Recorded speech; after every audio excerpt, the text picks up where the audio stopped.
തെരഞ്ഞെടുപ്പ് പ്രചാരണങ്ങളുടെ ഒരു ഔപചാരികമായ തുടക്കം തന്നെ ആവുകയാണ് പ്രധാനമന്ത്രിയുടെ ഇന്നത്തെ തിരുവനന്തപുരം പരിപാടിയോടുകൂടി.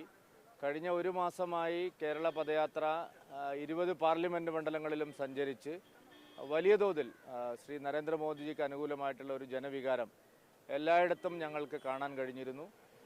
കഴിഞ്ഞ 2 മാസത്തിനിടയിൽ ഇത് 3ാമത്തെ തവണയാണ് പ്രധാനമന്ത്രി കേരളത്തിലേക്ക് വരുന്നത്.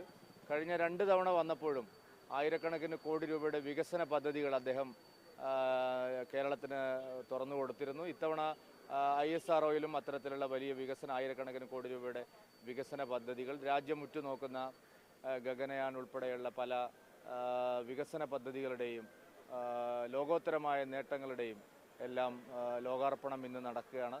പ്രധാനമന്ത്രിയുടെ സന്ദർശനം രാഷ്ട്രീയ രംഗത്തും വലിയ ചലനങ്ങളാണ് ഉണ്ടാക്കുന്നത്.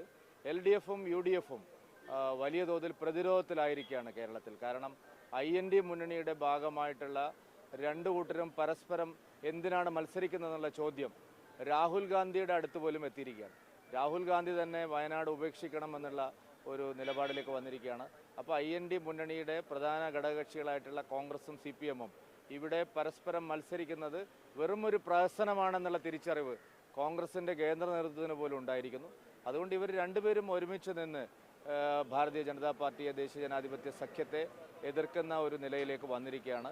NDAക്ക് വിജയസാധ്യതയുള്ളിടത്തെല്ലാം ഇവർ ഒളിഞ്ഞും തെളിഞ്ഞുമുള്ള സഖ്യങ്ങളാണ് ഇത്രയും കാലങ്ങൾ നടത്തിയത്. ഇനി പരസ്യമായ സഖ്യങ്ങളിലേക്കാണ് അവർ പോകുന്നത്. കേരളത്തിൽ ഏറ്റവും പ്രബലമായിട്ടുള്ള മുന്നണിയായി ദേശീയ ജനാധിപത്യ സഖ്യം മാറുകയാണ്. മോദി വീണ്ടും വരണമെന്നുള്ള ആഗ്രഹം മഹാഭൂരിപക്ഷം വരുന്ന മലയാളികളും പ്രകടിപ്പിക്കുന്നു എന്നുള്ളതാണ് കേരള യാത്രയ്ക്ക് ലഭിച്ച ഇല്ലാത്ത തരത്തിലാണ് പ്രധാനമന്ത്രി നേരിട്ട് ഈ പ്രചാരണത്തിന് അടുത്തടുത്ത ദിവസങ്ങളിൽ തെരഞ്ഞെടുപ്പ് പ്രചാരണത്തിന്റെ ഭാഗമായി തന്നെയാണ് കേരളം NDAക്ക് ബാലികേറാമലയല്ല. നരേന്ദ്രമോദിയെ കേരളത്തിന് ആവശ്യമുണ്ട് എന്നുള്ള തിരിച്ചറിവ് തീർച്ചയായിട്ടും NDAക്കുണ്ട്, പ്രധാനമന്ത്രിക്കുണ്ട്. നരേന്ദ്രമോദിക്ക് മാത്രമേ ഇനി കേരളത്തെ രക്ഷിക്കാൻ സാധിക്കൂ. ഇന്നത്തെ ഈ പരിതാപകരമായ സാഹചര്യത്തിൽ നിന്ന് കേരളത്തെ രക്ഷിക്കാൻ, മലയാളികൾക്ക് ഒരു കൈത്താങ്ങ് കൊടുക്കാൻ സാധിക്കുന്ന ഒരേ ഒരു നേതാവ് ശ്രീ നരേന്ദ്രമോദി മാത്രമാണ്. 2024 മറ്റാർക്കും സാധ്യതയില്ല. വലിയ ഭൂരിപക്ഷത്തോടുകൂടി മോദി തന്നെ അധികാരത്തിൽ വരുമെന്നുള്ള ഉറച്ച വിശ്വാസം കേരളത്തിലെ ജനങ്ങൾക്കിടയിലും വളരെ ശക്തമാണെന്നുള്ളതാണ് അത് പ്രകടിപ്പിക്കുന്നത്. കേരളം മോദിയോടൊപ്പമാണ്. ഉടൻ തന്നെ സ്ഥാനാർത്ഥി പ്രഖ്യാപനം മാർച്ച് ആദ്യവാരം ഉണ്ടാവും. വൈകാതെ 2-3 ദിവസത്തിനകം തന്നെ അത് കേരളത്തിലും NDAയുടെ എല്ലാ സ്ഥാനാർത്ഥികളെ സംബന്ധിച്ചുമുള്ള ധാരണകളാവും.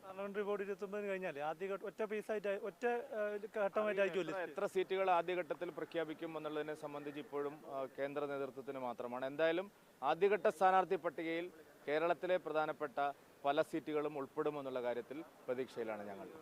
ജനപക്ഷത്തിന്റെ ഒരു ലയനം ഇന്നുണ്ടോ? ജനപക്ഷം നേരത്തെ തന്നെ ഡൽഹിയിൽ അവരുടെ ഔദ്യോഗികമായിട്ടുള്ള പ്രഖ്യാപനം നടന്നു. ഇന്ന് ജനപക്ഷത്തിൻ്റെ സംസ്ഥാന ഭാരവാഹികളും സംസ്ഥാന കമ്മിറ്റി അംഗങ്ങളെയും ഔപചാരികമായിട്ട് പാർട്ടിയിലേക്ക് സ്വീകരിക്കുന്ന ചടങ്ങ് ഈ പരിപാടിയോടനുബന്ധിച്ചുണ്ട്.